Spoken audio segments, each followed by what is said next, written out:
একবার হুজুর সাল্লাল্লাহু আলাইহি ওয়াসাল্লাম হযরত জিবরাইল আলাইহিস সালামকে জিজ্ঞেস করলেন, হে জিবরাইল, তোমার বয়স কত? তখন হযরত জিবরাইল আলাইহিস সালাম আরজ করলেন যে, ইয়া রাসূলুল্লাহ, আমার বয়সের সঠিক জ্ঞান আমার নেই, তবে এতটুকু জানি যে চতুর্থ হিজাবে একটি নুরানি তারা আছে যা প্রতি ৭০,০০০ বছর পর পর চমকাতো এবং আমি তাকে ৭২,০০০ বার চমকাতে দেখেছি। এটি শুনে হুজুর সাল্লাল্লাহু আলাইহি ওয়াসাল্লাম বললেন, আমার খোদার কসম, সেই নুরানি তারাটি আমি।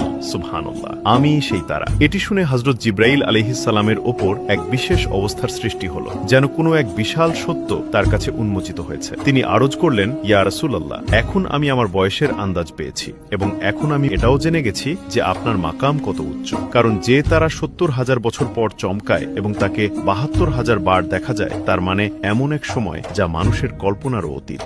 হযরত জিবরাইল আলাইহিস সালাম আরজ করলেন, ইয়া রাসূলুল্লাহ, আমি আসমানের পর্দা দেখেছি, নূরের হিজাব দেখেছি, আরশের কাছে দৃশ্য দেখেছি, কিন্তু আজ যা জানলাম তা সবকিছুর ঊর্ধ্বে। তার কণ্ঠে আদবও ছিল এবং বিস্ময়ও। তারপর তিনি বলতে লাগলেন, আমি প্রতিদিন আল্লাহর হুজল। তবে হুজুর সাল্লাল্লাহু আলাইহি ওয়াসাল্লামের কণ্ঠে কোনো অহংকার বা গর্ব ছিল না, বরং ছিল বিনয় ও কৃতজ্ঞতা। হযরত জিবরাইল আলাইহিস সালাম আরও আরজ করলেন, ইয়া রাসূলুল্লাহ, আমি আপনাকে প্রতিটি জগতে দেখেছি, নূরের জগতে এবং এই দুনিয়াতেও। আপনার বাস্তবতা সময়ের গণ্ডিতে সীমাবদ্ধ নয়, বরং সময় নিজেই আপনার অনুগত। এটি শুনে মনে হয় যে সময়, বয়স এবং এক সত্য উন্মোচন করে যা বুদ্ধিকে বিস্মিত করে এবং হৃদয়কে নত করে দেয়, যে মহাবিশ্বের বিশালতাও সেই নূরের সামনে ক্ষুদ্র, যাকে আমরা মুহাম্মদ সাল্লাল্লাহু আলাইহি ওয়াসাল্লাম বলি।